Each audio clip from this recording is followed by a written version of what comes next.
नमस्कार, स्वागत है आप सभी का। आपके साथ मैं हूं स्वप्निल। मोदी मतलब महाविजय। बिहार की जीत से फिर एक बार यह सिद्ध हो गया है। इस महाविजय का महोत्सव बीजेपी के दफ्तर पंडित दीनदयाल उपाध्याय मार्ग नई दिल्ली में मनाया गया। बिहार चुनाव के साथ साथ उपचुनावों की जीत ने यह फिर साबित कर दिया कि नरेंद्र मोदी पर लोगों का भरोसा कायम है। उन्हें प्रधानमंत्री में उम्मीद नजर आती है। इस खास शो में हम पीएम मोदी पर जनता के भरोसे की ही बात करेंगे। तो चलिए शुरू करते हैं यह खास शो, विजय का नमो मंत्र। मोदी, मोदी, मोदी, मोदी, मोदी।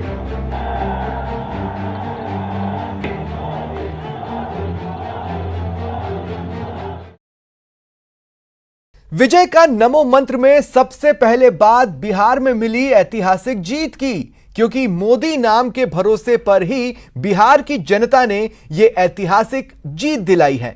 बिहार के जनादेश से साफ है कि मोदी लहर अब भी बरकरार है।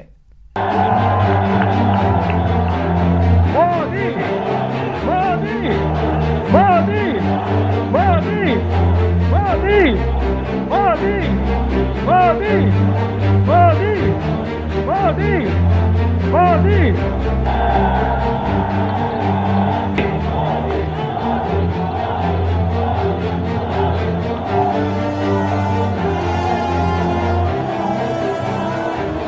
मोदी मतलब महाविजय।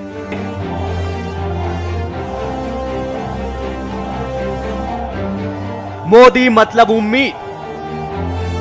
मोदी मतलब भरोसा। मोदी मतलब महोत्सव।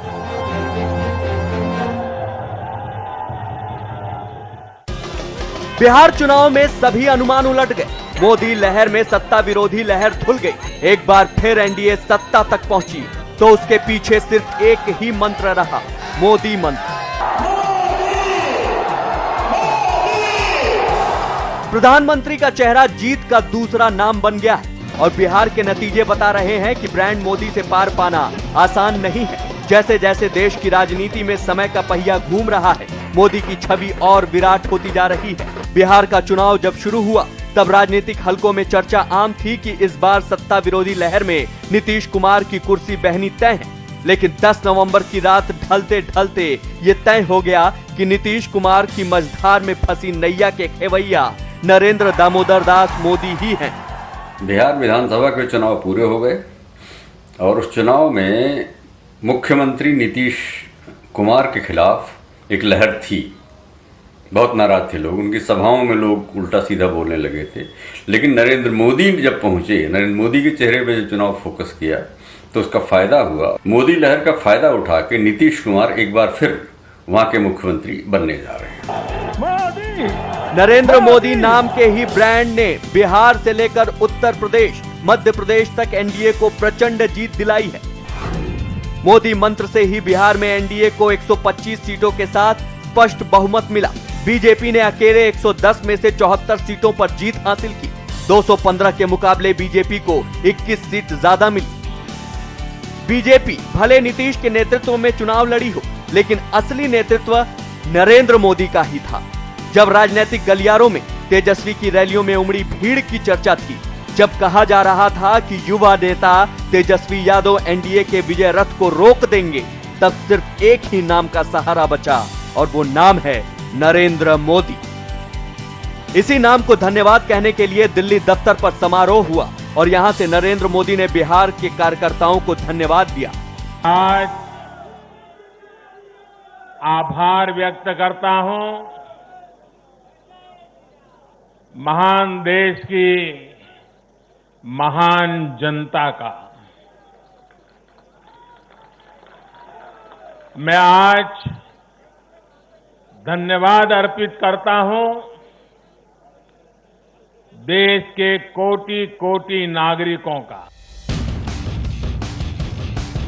बिहार चुनाव में अब तक बीजेपी नंबर 2 की खिलाड़ी बनकर खेलती आई, लेकिन इस चुनाव से बाजी पलट गई। केंद्र में ताकतवर होने के बावजूद बीजेपी हमेशा बिहार में नीतीश की छाया में चलती आई। लेकिन 2020 के चुनाव की अलग कहानी बीजेपी के पोस्टरों पर नजर आने लगी। बीजेपी के चुनावी पोस्टरों से बिहार के पोस्टर बॉय सुशासन बाबू, नीतीश कुमार गायब हो गए। पोस्टर नजर आए सिर्फ और सिर्फ नरेंद्र मोदी और चुनाव प्रचार में जिक्र आया तो केंद्र सरकार की योजनाओं का। इसीलिए बीजेपी कह रही है कि ये जीत तो मोदी नाम से ही मिली है।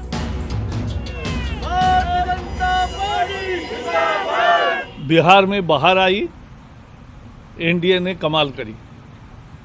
प्रधानमंत्री नरेंद्र मोदी जी के नेतृत्व में बिहार में और देश भर में जिस कदर विश्वास जनता का है, लोग देश की तरक्की चाहते हैं और जो विपक्षी दल नकारा राजनीति करते हैं उसको लोगों ने नकारा है। देश का विकास, सबका साथ, सबका विकास, सबका विश्वास, यही नारा अब देश में चलेगा।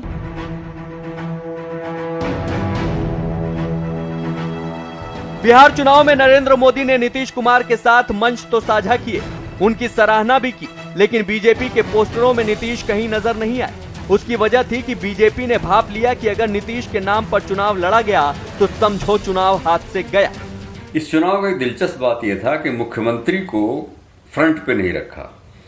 यहां तक कि उनकी अपनी पार्टी जेडीयू ने भी नरेंद्र मोदी के नाम पे ही चुनाव लड़ा, क्योंकि उनको मालूम था कि अगर नरेंद्र मोदी के अलावा चुनाव को कहीं और ले गए तो फिर हार का सामना करना पड़ेगा, क्योंकि नरेंद्र मोदी के पिछले 6 साल के जो गरीबों के, महिलाओं के लिए किए गए काम हैं, उन्हीं पर चुनाव को फोकस रखा गया।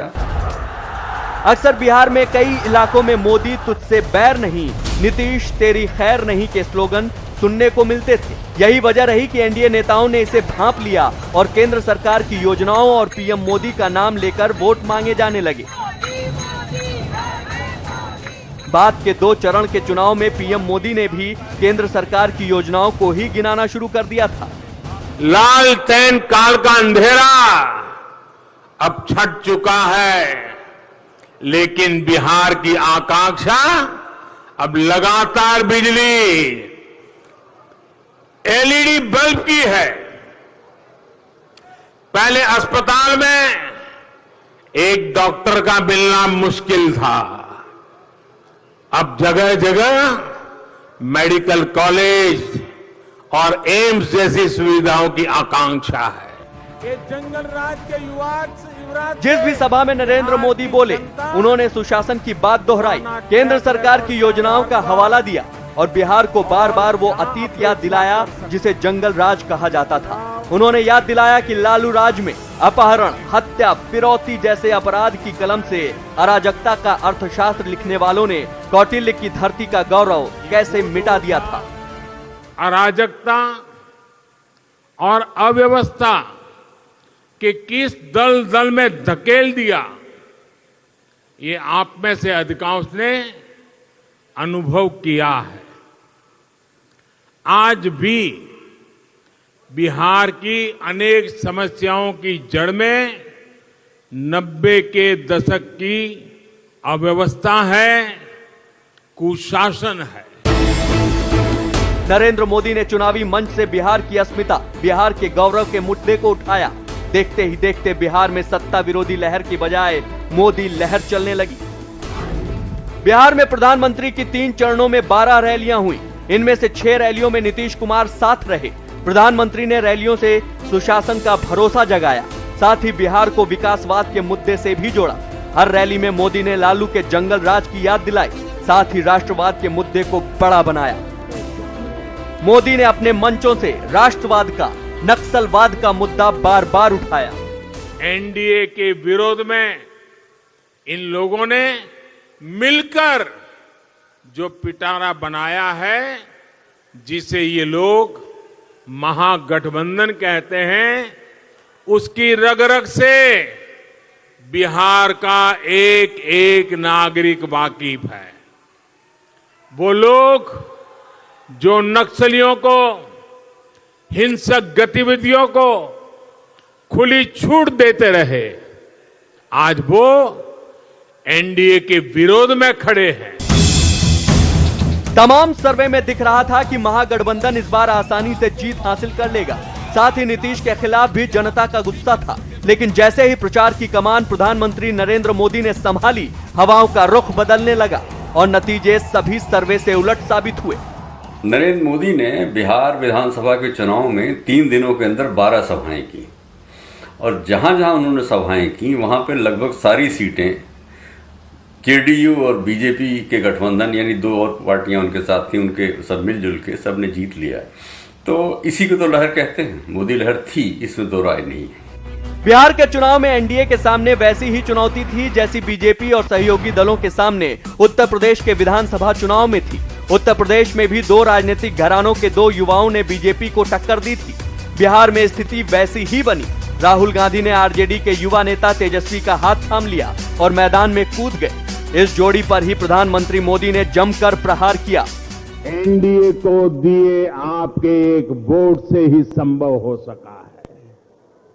आज बिहार के सामने डबल इंजन की सरकार है, तो दूसरी तरफ डबल युवराज भी है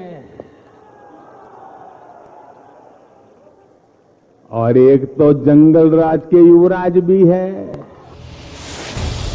आरजेडी और कांग्रेस के गठजोड़ से जातीय समीकरण ऐसे बने कि जिसे तोड़ना नीतीश कुमार के लिए नामुमकिन था, लेकिन नरेंद्र मोदी ने प्रचार शुरू किया तो बिहार की जनता ने जातिवाद की जकड़ से निकलकर मतदान किया।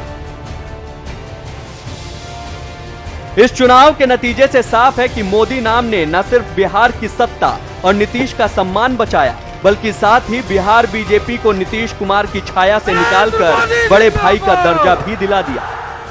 उनकी अपनी राजनीतिक हैसियत बिहार में बहुत कम हो गई है।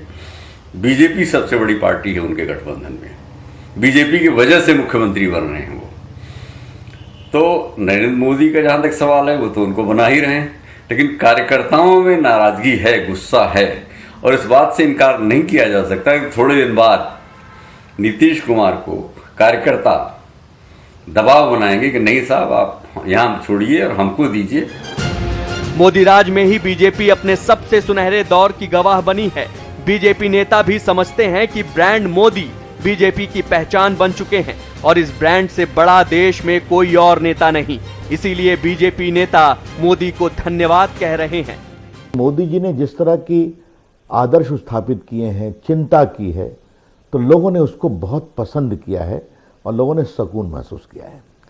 जहां तक बिहार का सवाल है, तो बिहार में जनता ने यह माना, और जिस तरह से कोरोना काल में गरीबों को खाना खिलाया गया, करोड़ों महिलाओं को अकाउंट में पैसे भेजे गए, हमारे पोस्टल विभाग ने गांव-गांव जाकर दवाई पहुंचाई, पेमेंट किया, नीतीश कुमार की सरकार ने भी काम किया और हर गांव में बिजली है, हर गांव में सड़क है, तो मेडिकल कॉलेज है, सेंट्रल यूनिवर्सिटी है। तो लोगों को एक लगा कि भविष्य का रास्ता प्रदेश सरकार, एनडीए की और नीतीश कुमार, ये नरेंद्र मोदी जी का आशीर्वाद, इसके साथ ही चलना जरूरी है। ये मोदी मैजिक ही है जो असंभव लगने वाले काम को संभव कर सके। बिहार में विरोधी जिस जीत का भरोसा पाल बैठे थे, वो मोदी मंत्र से ही भ्रम में बदल गई और साथ ही ये साफ हो गया कि मोदी जनता के मन में भरोसा बनकर समा चुके हैं।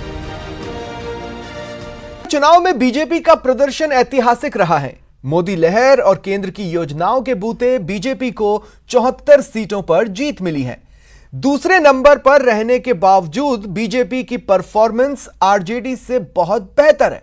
हालांकि बीजेपी और एनडीए गठबंधन को चिराग पासवान की एलजेपी ने अच्छा खासा नुकसान पहुंचाया है और अगर चिराग की पार्टी के चलते वोट न बढ़ते तो एनडीए की सीटें और ज्यादा होती।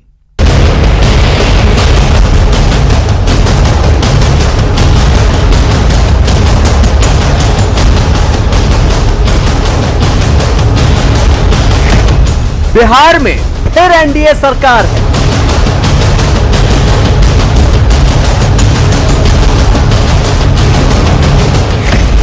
बिहार में फिर नीतीश कुमार हैं।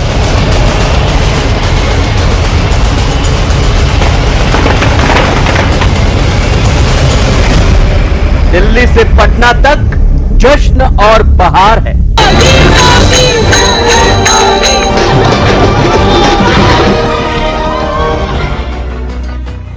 बिहार चुनाव में सियासी पंडितों के गणित और एग्जिट पोल के समीकरण मोदी लहर में ध्वस्त हो गए। माना जा रहा था कि 15 साल की नीतीश सरकार की सत्ता विरोधी लहर तेजस्वी को कुर्सी तक पहुंचाने में सबसे कारगर फैक्टर बनेगी, लेकिन मोदी फैक्टर ने महागठबंधन खेमे की इस उम्मीद पर भी पानी फेर दिया। चुनाव के नतीजों ने एक बार फिर यह साबित कर दिया कि मौजूदा भारतीय राजनीति में मोदी मंत्र हर फैक्टर पर भारी है और ये जीत का सबसे कारगर मंत्र है। बिहार चुनाव के नतीजों ने नीतीश कुमार को चौथी बार मुख्यमंत्री की कुर्सी तक पहुंचा दिया है। इन चुनावी नतीजों से भारतीय राजनीति के कई नए समीकरण भी सामने आए हैं। अब ये बात पूरी तरह से साफ हो गई है कि जो बीजेपी कभी बिहार में छोटे भाई की भूमिका में होती थी, वो अब बड़े भाई की भूमिका में आ गई है और अब बीजेपी राज्य की सबसे बड़ी पार्टी के रूप में देखी जा सकती है। बिहार चुनाव के नतीजों को पहली नजर में देखा जाए तो आरजेडी नंबर 1 पार्टी है और बीजेपी नंबर 2 की हैसियत में है, लेकिन इन्हीं आंकड़ों पर जब बारीकी से नजर डाली जाती है तो तस्वीर उलट जाती है और बीजेपी आरजेडी से कई गुना बड़ी पार्टी बन जाती है। बीजेपी का ये कद छिपा है चुनावी गणित में। इस गणित को समझने के लिए पहले एक नजर डालते हैं 2020 के चुनावी नतीजों में किस पार्टी को कितनी सीटें मिली। चुनावी नतीजों के मुताबिक आरजेडी को 75 और बीजेपी को 74 सीटें मिली हैं, जबकि जेडीयू ने 43 सीटों पर जीत हासिल की है। कांग्रेस के खाते में 19 सीटें आई हैं और चिराग पासवान की एलजेपी को महज 1 सीट पर जीत हासिल हुई है, जबकि ओवैसी की एआईएमआईएम ने 5 सीटें जीती हैं। इन नतीजों के मुताबिक आरजेडी को बीजेपी से महज 1 सीट ज्यादा मिली और इस तरह वो राज्य की नंबर 1 पार्टी बन जाती है। लेकिन अब तस्वीर के दूसरे पहलू पर नजर डालिए, जिसमें बीजेपी बिहार की नंबर 1 पार्टी नजर आती है, क्योंकि इस चुनाव में बीजेपी ने महज 110 सीटों पर ही चुनाव लड़ा, जबकि आरजेडी 144 सीटों पर चुनाव लड़ रही थी। सिर्फ 110 सीटों पर चुनाव लड़ने के बावजूद बीजेपी 74 सीटों पर जीत हासिल करने में कामयाब रही, जबकि 144 सीट यानी बीजेपी से 34 ज्यादा सीटों पर चुनाव लड़ने वाली आरजेडी बीजेपी के मुकाबले सिर्फ 1 सीट ज्यादा जीतने में कामयाब हो सकी। इस तरह जीत का प्रतिशत देखा जाए तो बीजेपी का जीत का प्रतिशत 67.3 रहा, जबकि आरजेडी का महज 52। इन आंकड़ों से जाहिर है कि बिहार में बीजेपी का प्रदर्शन आरजेडी से कहीं ज्यादा बेहतर है। इस जीत प्रतिशत की वजह से बीजेपी को बिहार में गठबंधन का बड़ा भाई तक कहा जा रहा है। हालांकि बीजेपी नेता का यही कहना है कि गठबंधन आपसी तालमेल का मामला है, इसमें कोई छोटा बड़ा नहीं होता। बड़े और छोटे भाई नहीं होता है, गठबंधन में समान रूप से मित्रता होती है। मैं बराबर कहता हूं कि नरेंद्र मोदी अटल बिहारी के बाद दूसरा बिहारी अगर कोई है तो नरेंद्र बिहारी है। अब हम कहते हैं कि नरेंद्र बिहारी ने बिहार की जनता का दिल जीत लिया। बिहार में बीजेपी का प्रदर्शन इस बात को भी साबित करता है कि उसने राज्य में अपनी जड़ें और मजबूत कर ली हैं। इसका अंदाजा पिछले चुनाव के आंकड़ों को देखकर लगाया जा सकता है। आरजेडी ने भले ही इस बार राज्य की सबसे बड़ी पार्टी का तमगा हासिल किया हो, लेकिन आंकड़े बता रहे हैं कि उसका प्रदर्शन 2015 के चुनाव से भी खराब रहा है।